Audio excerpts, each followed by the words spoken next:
সাদা ফ্লোরে ছোপ ছোপ রক্তের দাগ বসে গেছে। ফ্লোরে পড়ে থাকা অধরা একটু পর পর গুঁড়িয়ে উঠছে। চোখ তুলে তাকানোর শক্তিটুকুও নেই তার। পরনের জামা ছিঁড়ে গেছে বেশ কিছু জায়গায়। ওড়নাটা দিয়ে শক্ত করে বাঁধা হয়েছে তার হাত দুটো। ফর্সা মুখটা লাল হয়ে গেছে। চোখের কোণে পানি শুকিয়ে গেছে। শরীরের বিভিন্ন জায়গায় স্কেলের দাগ। কিছু কিছু জায়গা কেটেও গেছে। মাহমুদা বেগম ক্লান্ত হয়ে হাতের স্কেল ফেলে চেয়ার টেনে বসে। মারতে মারতে সে হাঁপিয়ে গেছে। তবুও তার রাগ কমেনি। আরও মারতে পারলে ভাল লাগতো, কিন্তু এই শয়তান মেয়ে কাঁদছে না। মরে গেলে আবার তাকেই জেলের ভাত খেতে হবে। তাই সে আপাতত একটু জিরিয়ে নিচ্ছে। এমন সময় সেখানে উপস্থিত হয় মাহিম। মাহমুদার দিকে এক পলক তাকায় অধরার দিকে। বিরক্তি ফুটে ওঠে তার চোখে। বাঁ হাতে ভ্রু চুলকে মাকে বলে, তাড়িয়ে দিলেই পারো, এভাবে ড্রামা করার মানে কি? কাজ থেকে ফিরেছি মা, টায়ার্ড আমি, রেস্ট দরকার। মাহিমের কণ্ঠ শুনে অধরা পিটপিট করে চোখ খোলে। মাহিমের মুখটা দেখে তার ঠোঁটের কোণে হাসি ফুটে ওঠে। কপালে বিন্দু বিন্দু ঘাম জমেছে তার। চোখে মুখে ক্লান্তির ছাপ। ইচ্ছে করে ছুটে গিয়ে ওড়নার কোনা দিয়ে মুখটা মুছে দিতে, এক গ্লাস ঠান্ডা পানি ওনার হাতে ধরিয়ে দিতে। কিন্তু শক্তিতে কুলাচ্ছে না। মাহমুদা ছেলের পানে তাকায়। কি করেছে এই মেয়ে শোন। মাহিম হাত উঁচু করে মাকে থামায়। ইন্টারেস্ট নেই মা, কফি দিয়ে যাও রুমে, বলেই মাহিম আরেক পলক তাকায় অধরার দিকে। তারপর হনহনিয়ে চলে যায়। অধরা তাকিয়ে থাকে যাওয়ার দিকে। মনে হচ্ছে একটুখানি সুখ উড়ে গেল অধরার পাশ দিয়ে, কিন্তু হাই ধরা দিল না। এবার চোখ দুটো টলমল করে ওঠে অধরার। চেষ্টা করে একটু বসার, কিন্তু কোমরে খুব বেশি ব্যথা লেগেছে, তাই বসতে পারল না। মাহমুদা কটমট চোখে অধরার দিকে তাকিয়ে কোমরে লাথি দেয়। ব্যথার জায়গায় আবারও ব্যথা লাগাতে অধরা একটু শব্দ করে কুঁকিয়ে ওঠে। ছটফট করতে থাকে। আওয়াজ করবি না একদম, একদম জান মেরে দেব তোকে। চুপচাপ রুমে চলে যা, বলে মাহমুদা যেতে নাই। তখনই মাহিমের রুম থেকে ভেসে আসে একটা কথা, আমার রুমে যেন কোনো আওয়াজ না আসে। অধরা ঠোঁট টিপে কান্না আটকায়। মাহমুদা ওর হাত তুলে দিয়ে চলে যায়। অধরা দুই হাতে মুখ আটকে ধরে, যেন কোনো আওয়াজ বের না হয়। মাহিমের নিশ্চয় অসুবিধা হবে ওর আওয়াজে। মাহমুদা যেতেই মিথি দরজার আড়াল থেকে বেরিয়ে আসে। সে এতক্ষণ দরজার আড়ালে দাঁড়িয়েছিল, মায়ের ভয়ে এগিয়ে আসতে পারেনি। মিথি কাঁদতে কাঁদতে অধরাকে ধরে উঠাতে চায়, শরীর ছেড়ে দিয়েছে অধরা। অধরা আদো আদো গলায় বলে, আমি তোর ভাইয়াকে খুব ভালোবাসি রে। মিথির কান্নার শব্দ বেড়ে যায়, ফুপাতে থাকে সে। জানে অধরা তার ভাইয়ের জন্য প্রাণটাও দিতে পারবে। খুব কষ্টে অধরাকে রুমে নিয়ে আসে মিথি। খাটে তুলতে পারছে না। ওইদিকে মাহমুদা ডাকছে মিথিকে। এখনই না গেলে তাকেও মারবে। তার মা একটা রাক্ষস। খাট থেকে কম্বল নামিয়ে সেটা পেঁচিয়ে দেয় অধরার গায়ে। তারপর দরজা বন্ধ করে দিয়ে ছুটে চলে যায় মায়ের কাছে। মাহিম কফির মগে চুমুক দিচ্ছে, আর কিছু একটা চিন্তা করছে। কপালে কুঁচকানো দেওয়ালের দিকে দৃষ্টি। মুহিত দরজার সামনে এসে দাঁড়িয়ে বেশ খানিকক্ষণ হলো। ভাইকে পর্যবেক্ষণ করছে সে। মন পড়তে চাইছে, কিন্তু কিছুই আঁচ করতে না পেরে ফোঁস করে শ্বাস টেনে এগিয়ে যায়। মুখোমুখি দাঁড়ায় মাহিমের। হাইটে দুই ভাই সমান সমান, 2 বছরের ছোট হলেও কেউ এটা বুঝবে না মুহিতকে মাহিম খেয়াল করেনি। মুহিত শুকনো কাশি দিয়ে মাহিমের দৃষ্টি আকর্ষণ করার চেষ্টা করে। মাহিম তাকায় মুহিতের দিকে। মা অধরাকে কেন মারল? মাহিম কফির মগে শেষ চুমুক দিয়ে সেটা টেবিলে রেখে বেলকুনিতে চলে যায়। মুহিত উত্তরের অপেক্ষায় দাঁড়িয়ে। মাকে জিজ্ঞাসা কর গিয়ে। সে বলেছে তুমি মারতে বলেছ। কেন, প্রবলেম কি তোমার? মাহিম শক্ত চোখে তাকায় মুহিতের দিকে। আমার কাছে কৈফিয়ত চাওয়ার সাহস হয় কি করে? এ কথায় ক্ষেপে ওঠে মুহিত। সে হাত মুষ্টিবদ্ধ করে দাঁতে দাঁত চেপে জবাব দেয়, তোমার সাহস হয় কি করে অধরার গায়ে হাত তোলার? ভাই না হলে তোমার হাত আমি ভেঙে গুঁড়িয়ে দিতাম। মাইন্ডেড। কার সামনে দাঁড়িয়ে কথা বলছিস ভুলে যাস না। তুমিও ভুলে যেও না অধরা আমার, বাকিটা শেষ করার আগেই মাহিম বলে ওঠে, অদরা তোর বোন, শুধুমাত্র বোন, অন্য কিছু বলা তো দূরের কথা, ভাবলেও তোর জিভ টেনে ছিঁড়ে ফেলবো আমি। মুহিত হাসে। মাহিম অবাক হয় না, এটাই স্বভাব মুহিতের। রেস্ট নিব আমি। মুহিত 2 পা এগিয়ে আসে, ভাইয়ের চোখে চোখ রেখে বলে, এই ভুলটা দ্বিতীয়বার করো না। একটা মেয়ের জন্য ভাইয়ের শত্রু হয়ে উঠো না, পরিণাম খারাপ হবে। চলে যায় মোহিত। মাহিম দেয়ালে ঘুষি দেয়, রাগে তার মাথা ফেটে যাচ্ছে। সব কিছুর জন্য দায়ী ওই অধরা। মাঝরাত মনে হয়, চারদিকে কোনো সাড়া শব্দ নেই। মাঝে মধ্যে কুকুরের ডাক আর ঝিঝি পোকার শব্দ শোনা যাচ্ছে। একটু আগে খট করে দরজা খোলার শব্দ কানে এসেছে অধরার। শব্দহীন পায়ে কেউ অধরার সামনে এসে বসেছে। অধরা খুব ভালো করেই বুঝতে পেরেছে, কেউ একজন তাকে কোলে তুলে বিছানায় শুইয়ে দিচ্ছে। অধরা পিটপিট করে চোখ খোলে। লোকটা অধরার পাশে বসে ফার্স্ট এইড বক্স থেকে কিছু খুঁজছে। অধরার শুষ্ক ঠোঁটের কোণে হাসি ফুটে ওঠে। হাত বাড়িয়ে লোকটার হাতটা ধরতে ইচ্ছে করছে। অধরা হাত বাড়ানোর চেষ্টা করে, কিন্তু পারে না। লোকটা অধরার ক্ষত স্থানগুলোতে মলম লাগিয়ে দিতে থাকে। অধরা ব্যথায় আহ শব্দ করে ওঠে। লোকটা তখন আবার ফু দিতে থাকে ক্ষতস্থানে। এত যত্নশীল, মনের ক্ষত সারিয়ে দিবেন কিভাবে ডাক্তারবাবু? মনটা যে আমার আঘাতে আঘাতে বিষিয়ে যাচ্ছে। লোকটার হাত থেমে যায়। সে গভীর চোখে তাকায় অধরার দিকে। এক ফালি রোদ চোখে পড়তেই ঘুমটা হালকা হয়ে যায় অধরার। রোদটা একদম কড়াকড়িভাবেই চোখে পড়েছে তার। চোখ বন্ধ করে রাখা দায় হয়ে গেছে। মাথা ভারী ভারী লাগছে। আরও ঘুমাতে পারলে ভালো লাগতো, কিন্তু রোগ প্রচণ্ড জ্বালাতন করছে। মাথার বালিশটা মুখের ওপর দিয়ে আবারও ঘুমানোর চেষ্টা করে অধরা, এবং ঘুমিয়েও পড়ে। গত রাতে কেউ একজন হাতে পায়ে মলম লাগিয়ে দিয়েছে, ওষুধ খাইয়ে দিয়েছে ব্যথার, কপালে চুমু খেয়েছে অধরার। এইসব স্বপ্ন দেখে ঠোঁটের কোণে হাসি ফুটে ওঠে। তখন দরজায় টোকা পড়ে। বিরক্তিতে চোখ মুখ কুঁচকে ফেলে। শান্তিতে কি একটু ঘুমাতে পারবে না? পরপর আবারও কয়েকবার টোকা পড়ে। অলস ভঙ্গিতে চোখ বন্ধ করেই উঠে বসে। কোমরের ব্যথাটা এখনও রয়ে গেছে। একটু নড়াচড়া করলেই সেটা বুঝতে পারছে। ব্যথায় চোখ মুখ কুঁচকে উঠে দাঁড়ায়। চোখ দুটো বন্ধ করেই হাতি হাতি দরজা অবধি যায়। দরজা বেরানোর ছিল। অধরা মেলে দেয়। মাহিম অধরাকে দেখে ভ্রু কুঁচকে ফেলে। ঘুম ভাঙেনি? ধপ করে চোখ খুলে অধরা, তাকায় মাহিমের দিকে। মনে পড়ে যায় সকালের রান্নাটা তাকেই করতে হয়। মাহিমকে টিফিন বেঁধে দিতে হয়। ভয়ে বুক টিপ টিপ করতে থাকে তার। শুকনো ঢোক গিলে মাথা নিচু করে ফেলে। রিনিয়ে বলতে থাকে, আমাকে 10 মিনিট সময় দাও, আমি কিছু একটা বানিয়ে দিচ্ছি, বলেই মাহিমকে পাশ কাটিয়ে যেতে নেয়। পারমিশন ছাড়া পা বাড়ানোর সাহস হয় কি করে? দাঁড়িয়ে যা অধরা। আর চোখে তাকাই এক পলক মাহিমের দিকে। মাহিম অধরার রুমে ঢুকে যায়। খাটের পাশে থাকা পড়ার টেবিলে কয়েক কাতারে বই সাজানো। প্রচুর বই, পড়ুয়া অধরা। মাহিম টেবিলের ওপর থেকে ফার্স্ট এইডের বক্সটা তুলে নেয়। অধরার বুকটা প্রশান্তিতে ভরে যায়। তার মানে সত্যিই উনি এসেছিল। অধরা কোনো স্বপ্ন দেখেনি, ইমাজিন করেনি, এটা বাস্তবতা ছিল। কিন্তু অধরার এই প্রশান্তি বেশিক্ষণ টেকে না। মাহিম গভীর গলায় বলে ওঠে, এটা এখানে এনেছিস কেন? আজকাল পারমিশন লাগছে না তোর? পা বড় হয়ে গেছে। ভ্রু কুঁচকে ফেলে অধরা। উনি আনেনি এটা? কাল উনি আসেনি এখানে? তাহলে কে এসেছিল? এত যত্ন করলো, ব্যথা সারিয়ে দিল। পৃথিবীতে সারপ্রাইজ দেওয়ার মতো কিছু আবিষ্কার করছিস নাকি মনে মনে? চমকে ওঠে অধরা, মাথা নিচু করে শুকনো ঢোক গিলে বিড়বিড় করে বলে, না না, এমন কিছু না। তাহলে কেমন কিছু? এমনি। সকালে ফ্রেশ হয়ে রুম থেকে বের হতে হয় জানিস না তুই? সময় দিলেন কোথায়? মাহিম সেটা শুনতে পায় না, শুনতে চায়ও না। তার যেতে হবে, তারা আছে। অধরাকে পা থেকে মাথা পর্যন্ত একবার দেখে নেয়। টি শার্ট পরেছে বিধায় 2 হাতের কালচে দাগগুলো দেখা যাচ্ছে। একটু বাঁকা হয়ে দাঁড়িয়ে আছে। কোমরে যে ব্যথা সেটা ঢের বুঝতে পারছে। মাহিম ফোঁস করে শ্বাস টানে। মায়ের খাওয়ার মতো কাজ করিস কেন? সাবধানে থাকতে পারিস না? অন্যের বাড়িতে থাকিস তুই, তাদের কথা মতো চলতে কি অসুবিধা? তাড়িয়ে দিলে যাবি কোথায়? অধরার চোখের কোণে পানি চলে আসে।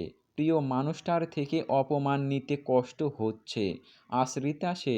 লোকটা বারবার কথায় কথায় মনে করিয়ে দেয়, নাকি তোর মায়ের মতো তোরও কোনো বয়ফ্রেন্ড আছে, তার সাথে ভাগতে চাচ্ছিস? শ্বাস বন্ধ হয়ে আসে অধরার। দুই কান গরম হয়ে যায়। মাকে সে ঘৃণা করে, তবুও মাকে নিয়ে কেউ কিছু বললে কলিজা পুড়ে যায় তার। অধরার দুই গাল বেয়ে টপ টপ করে পানি পড়ে। হাতের উল্টো পিঠে পানি মুছে ফেলে। বাস্তবতা মেনে নিতে শিখো। ওয়াদা করো মায়ের মতো যেন কেউ না বলে, যাতে সবাই বলতে বাধ্য হয়, গবরে পদ্ম ফুল তুই। সবাইকে দেখিয়ে দিতে হবে তুই একজন বেস্ট মানুষ। আর আমার মায়ের থেকে দূরে থাকবি। অধরা বলার মতো কথা খুঁজে পায় না, চুপচাপ নাক টানতে থাকে। মাহিম ধমকে বলে ওঠে, সামনে থেকে সর। ইডিয়েটের মতো দাঁড়িয়ে থাকলে বেরোবো কী করে? অধরা খুঁড়িয়ে খুঁড়িয়ে দরজার পাশে গিয়ে দাঁড়ায়। মাহিম বেরিয়ে যায়। অধরা তাকিয়ে থাকে। এখনও বুকটা ধুকপুক করছে। লোকটা সামনে আসলে স্বাভাবিক থাকতে পারে না সে। সারাক্ষণ খোঁচা মারা কথা আর অপমান। আমাকে ভালোবাসবেন কবে আপনি? আমার সব অপমান কবে মুছে দেবেন? কবে এক টুকরো সুখ এনে দিবেন আমায়? অধরা হচ্ছে মাহিমের চাচাতো বোন, ছোট চাচার মেয়ে। অধরার যখন 10 বছর বয়স, তখন অধরার মা তার প্রাক্তন প্রেমিকের সাথে চলে যায়। আর বাবা ঢাকায় চাকরি করে। সে অবশ্য এখনও বিয়ে করেননি। মাঝে মধ্যেই আসে অধরাকে দেখতে। মাসে মাসে টাকা পাঠায় অধরার জন্য। মাহমুদা অধরাকে দেখতে পারে না। পান থেকে চুন খসলেই মারে, বকা দেয়। তবে খুব বেশি কাজ করায় না অধরাকে দিয়ে। অধরা ফ্রেশ হয়ে ভার্সিটির জন্য তৈরি হয়ে বের হয়। আজকে রেস্ট নিতে পারলে ভালো হতো, কিন্তু সামনেই এক্সাম। একদিন মিস দিলে অনেক কিছুই মিস হয়ে যাবে। মুহিত ফোন দেখছে, আর তাকে খাইয়ে দিচ্ছে মাহমুদা। এই ছেলেটাকে তিনি ভীষণ ভালোবাসে। 3 ছেলে মেয়ের মধ্যে এই ছেলেটা তার চোখের মণি। ছেলেকে যেমন ভালোবাসে তেমনই ছেলেকে দেখে ভয় পায়। মিথি খাচ্ছে। অধরা চুপচাপ গিয়ে মিথির পাশে বসে। চোখের ইশারায় গুড মর্নিং বলে। পানি খাওয়ার জন্য ফোন থেকে চোখ তুলতেই অধরার মিষ্টি মুখখানা চোখে পড়ে মোহিতের। তার ঠোঁটের কোণে হাসি ফুটে ওঠে। গুড মর্নিং অধরা। অধরা চমকে তাকায়। মাহমুদা শক্ত চোখে তাকায় অধরার দিকে। অধরা ঋণ মিনিয়ে মর্নিং বলে খেতে শুরু করে। হতাশ হয় মোহিত। এভাবে মাথা নিচু করে রাখার কোনো মানে হয়? চোখে চোখ রেখে মর্নিং বলতে হয়। আম্মু আর খাবো না, পানি খেয়ে গ্লাস রেখে বলে মোহিত। মাহমুদা থালা নিয়ে বেসিনে চলে যায়। এমনিতেই তার লেট হয়ে গেছে। মোহিত তাকিয়ে আসে অধরার দিকে। মেয়েটাকে তার ভালো লাগে, প্রচণ্ড ভালো লাগে। মাহমুদা বেরিয়ে যায়। মোহিত উঠে অধরার পাশের চেয়ারে বসে। অধরা কাঁচুমাচু হয়ে যায়। ব্যথা কমেছে? শরীর ঠিক আছে? জ্বর আসছিল। অধরার কপালে হাত দিতে যায় মোহিত। অধরা চোখ মুখ কুঁচকে খানিকটা পিছিয়ে যায়। বিরক্তি হয় মোহিত। মিথি ঠোঁট টিপে হাসে। আরে ইয়ার, জ্বর চেক করতে যাচ্ছিলাম, তোমার গলা টিপতে না। অধরা তাড়াহুড়ো করে হাত ধুয়ে উঠে যায়। আমার খাওয়া শেষ বলেই ব্যাগ নিয়ে ছুটে যায় দরজার দিকে। মিথি এবার শব্দ করে হেসে ওঠে। দাদা ভাই, আমিও বেরোচ্ছি, চল ড্রপ করে দিয়ে আসি। লাগবে না। তোমায় একটা কথা বলি, অধরার সাথে এরকম করো কেন? তোমার সাথে ওকে মানাবে না। তাছাড়া জানোই তো ও বড় ভাইয়াকে। বাকিটা শোনে না মোহিত। সে ধমক দিয়ে বলে, ভার্সিটিতে যাচ্ছিস যা, এত কথা কিসের? মিথি মুখ বাঁকিয়ে চলে যায়। মোহিত বাঁকা হাসে। অধরা নামটা জোশ, আর তার থেকেও বেশি জোশ মাহিম, আমার ভাইয়া। প্রিয় মানুষটির হাতের মুঠো অন্য একটা হাত দেখে থমকে যায় অধরা। পা দুটো থেমে যায় তার। চোখ দুটো টলমল করে ওঠে। ওষ্ঠজোড়া কাঁপছে। তাদের হাসি মুখখানা বড্ড চোখে লাগছে। মেয়েটা শক্ত করে ধরে আসে মাহিমের হাত। খিলখিল করে হাসছে। মাহিমের ঠোঁটের কোণেও হালকা হাসি ঝুলে আসে। ভার্সিটিতে অধরা পায়ে হেঁটেই যায়। বাড়ি থেকে 10 মিনিট লাগে।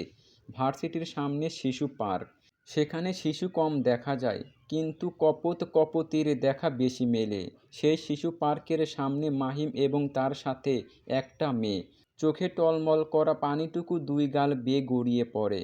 হাতের উল্টো পিঠে মুছে নেয় অধরা, মাথা নিচু করে ফেলে। যেতে হবে তাদের সামনে দিয়ে, তাই ওড়নাটা মাথায় তুলে নেয়।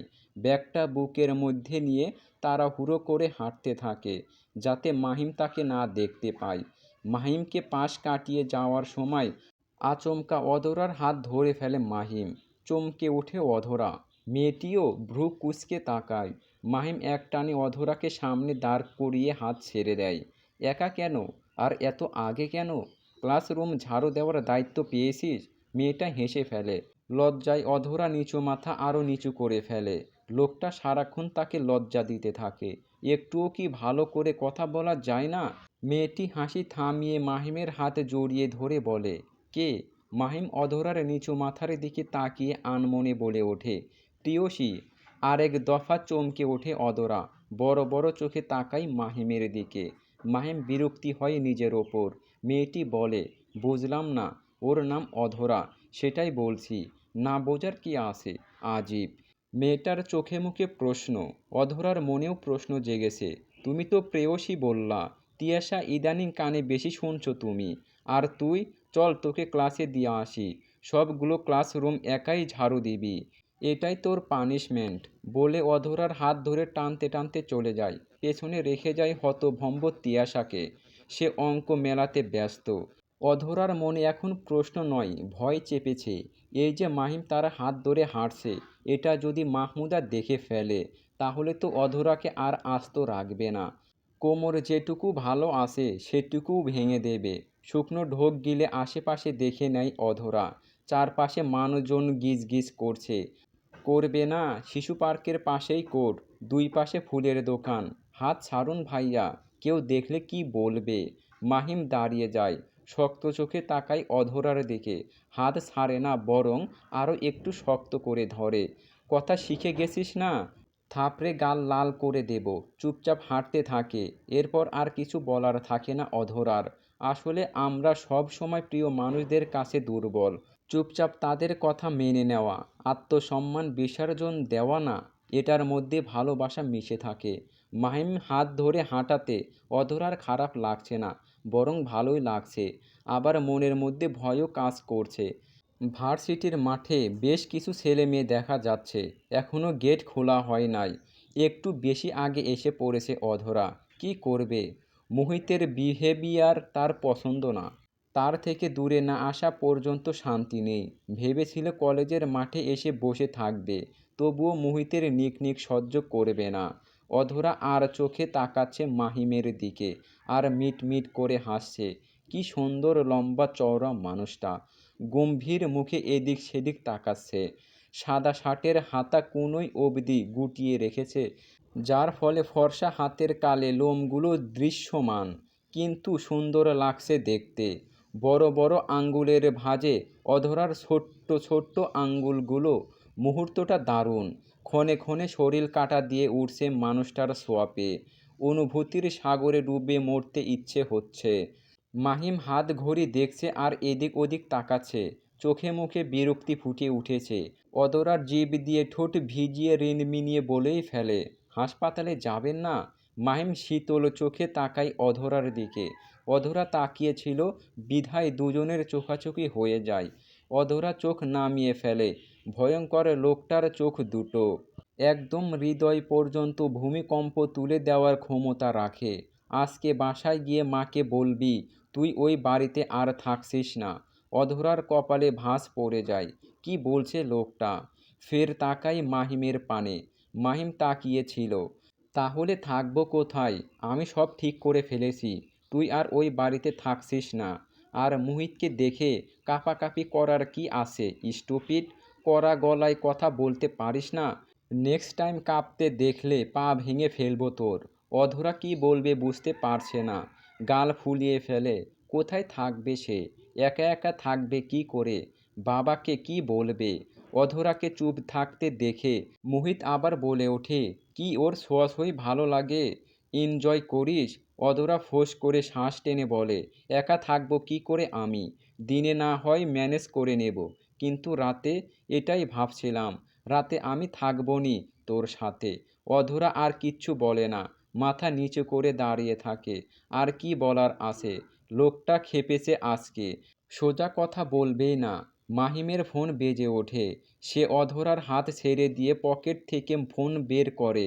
ফোনের স্ক্রিনে এক পলক তাকিয়ে, আসছি আমি, মনে রাখিস, বলেই মাহিম অধরার মাথার ঘোমটা আরও একটু টেনে দিয়ে ফোন রিসিভ করতে করতে চলে যায়। অধরা তাকিয়ে থাকে। লোকটা মনে মনে কী প্ল্যানিং করেছে। মোহিত আর মিথি পাশাপাশি হাঁটছে। মোহিতের বাইকের তেল শেষ। মিথি বেশ বিরক্ত।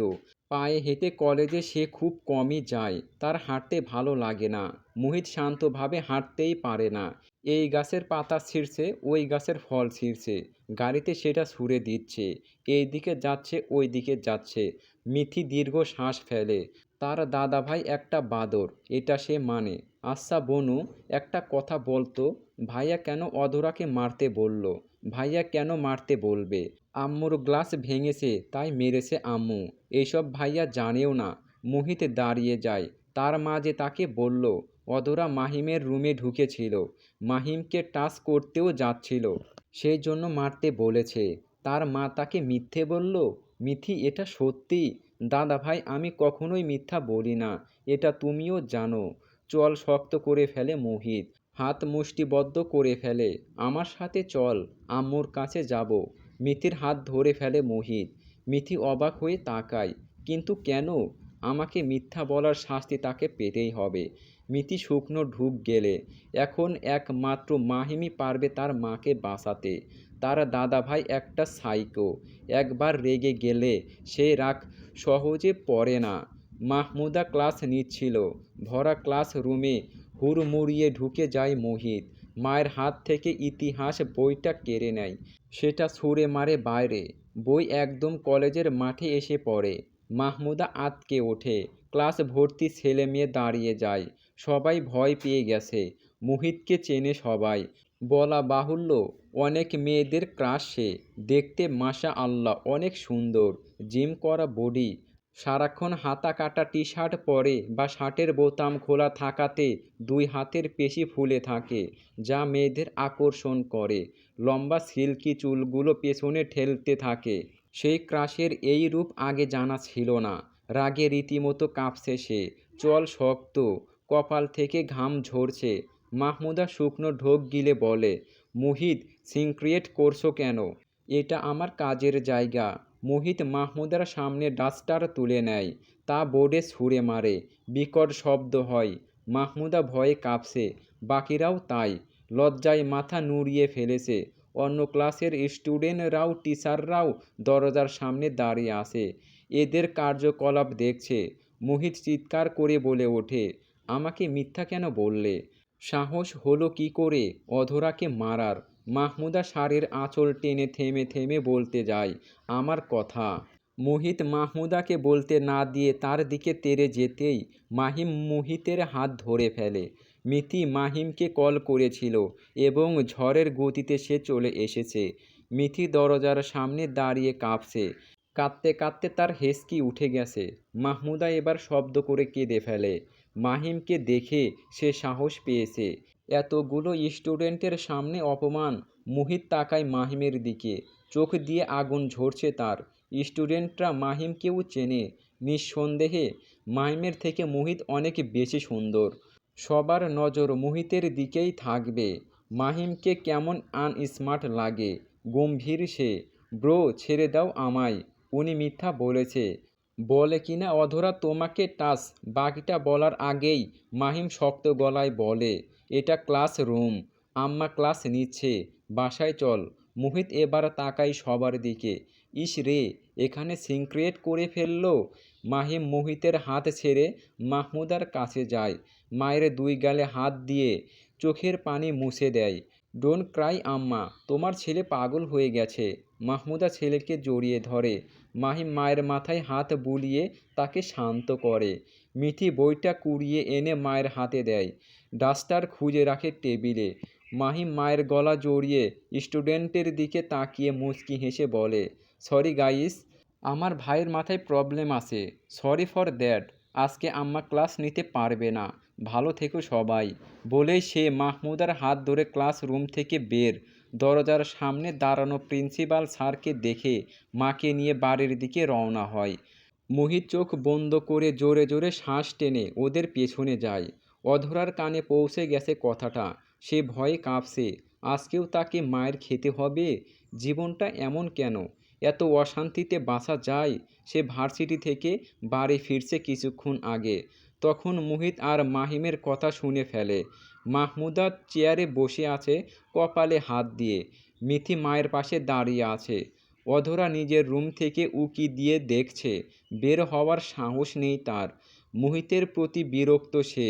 কেন এমন করলো? শান্তিতে থাকতে দিবি না নাকি? মাহিম মাহমুদার সামনে এসে দাঁড়ায় এবং বলে, অধরাকে নিয়ে এত প্রবলেম হচ্ছে, আমি অধরাকে দাদুর বাড়িতে রেখে আসব। মাহমুদা তাকায় ছেলের দিকে। বেশ কয়েক বছর হলো সে শ্বশুর বাড়ি ছেড়েছে। ছেলে মেয়েদেরও ওই বাড়িতে যেতে দেয় না। অধরার মা চলে যাবার পর দাদি মমতা অধরাকে দেখতে পারতো না।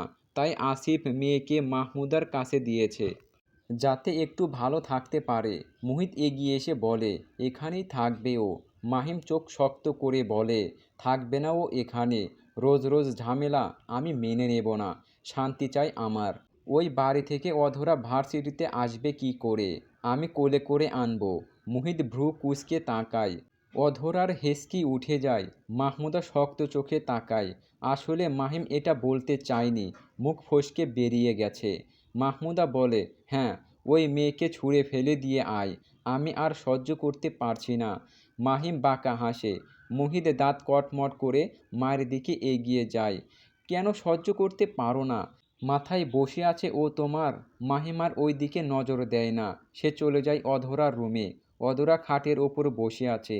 মাহিম ঢুকে অধরার পাশে বসে বলে, জলদি ল্যাগেজ গুছিয়ে নে। অধরা তাকায় মাহিমের দিকে। মাহিম কেন তাকে দূরে সরিয়ে দিচ্ছে? অধরা যে তাকে না দেখে থাকতে পারে না। এত বড় শাস্তি কেন দিচ্ছে? অধরার চোখে পানি চলে আসে। আমায় কাছাকাছি রাখা যেত না ডাক্তার সাহেব? মাহিম তাকায় অধরার দিকে। অধরার কোমরে হাত রেখে তাকে একটানে কাছাকাছি নিয়ে আসে। অধরা চোখ বড় বড় করে তাকায় মাহিমের দিকে। হার্টবিট দ্রুত লাফাচ্ছে তার। নিঃশ্বাস আটকে আসছে। লোকটার শার্টের করা পারফিউমের ঘ্রাণ নাকে লাগছে। তার নিঃশ্বাস অধরার চোখে মুখে পড়ছে। এতটা কাছাকাছি। অধরা জোরে জোরে মাথা নাড়ায়। দুই হাত দিয়ে মাহিমকে দূরে ঠেলে। মাহিম অধরার মুখে ফু দিয়ে ছেড়ে দেয়। অধরা বুকে হাত দিয়ে চোখ বন্ধ করে জোরে জোরে শ্বাস টানতে থাকে। এটা কি ছিল? কেমন অনুভূতি? কি নাম এই অনুভূতির? রিল্যাক্স, কিচ্ছু হয়নি। তুই আমার কথা শোন। অধরা জিভ দিয়ে ঠোঁট ভিজিয়ে আর চোখে তাকায় মাহিমের দিকে। তখনও মোহিত চলে আসে। দুজনের মাঝখানে ধপ করে বসে পড়ে। মাহিম বিরক্ত হয়। অধরা উঠে যায়। আলমারির ওপর থেকে ল্যাগেজ নামাতে থাকে। মোহিত অধরার দিকে তাকিয়ে বলে, থেকে যাও না অধরা, তোমাকে ছাড়া আমি থাকবো কি করে? অধরা চোখ মুখ কুঁচকে ফেলে। মাহিম দাঁতে দাঁতে চেপে বলে, এমনভাবে বলছিস যেন সারাক্ষণ অধরা তোর সাথে চিপতে থাকে। ডাক্তারের কাজ পেশেন্ট দেখা। এখানে কি তোমার ভাইয়া? বুড়ো হয়ে গেছো। চুল সাদা হয়ে গেছে তোমার। বিয়ে শাদি করো। আমার রাস্তা ক্লিয়ার করে দাও। মাহিম দাঁড়িয়ে যায়। ভাই বলে কি হবে? এই ছেলেটাকে সে দেখতে পারে না। ভালোই লাগে না। যাচ্ছ ভাইয়া? ঠিক আছে যাও। আমি অধরার সাথে রিল্যাক্সে একটু কথা বলি। মাহিম মুহিতের কলার টেনে ধরে দাঁড় করায়। তারপর টানতে টানতে নিয়ে যায়। মুহিত এটা ওটা বলতে থাকে, কিন্তু মাহিম শোনে না। অধরা দীর্ঘ শ্বাস ফেলে। মুহিত ভাইয়া কেন বুঝতে পারে না আমি মাহিম ভাইয়াকে ভালোবাসি? কেন এমন করে? আমার ভালো লাগে না। অধরা ল্যাগেজ টেনে বিছানার অধরা ল্যাগেজ টেনে বিছানায় নামাতেই দেখতে পায় একটা চিরকুট, হলুদ কাগজের। কপালে ভাঁজ পড়ে অধরার। চিরকুটটা হাতে নেয়। ভাঁজ খুলতেই চোখে জল জল করে ওঠে কিছু লাইন। ভাইয়া তোমার সাথে মজা রটাচ্ছে। সে অলরেডি ম্যারিড। তোমার ইমোশনাল নিয়ে খেলছে সে। ভালোবাসা বুঝতে শেখো প্রিয়সী। কেউ একজন তোমার জন্য পাগল হয়ে যাচ্ছে। তোমার জন্য হাজারটা মেয়েকে ইগনোর করছে। তার দিকে তাকাও একটু। হয়ে যাও না পাগলটার প্রেয়সী। চিরকুটটা পড়ে অধরা ধপ করে বসে পড়ে। চলবে? অবশ্যই কমেন্ট বক্সে কমেন্ট করে যাবে।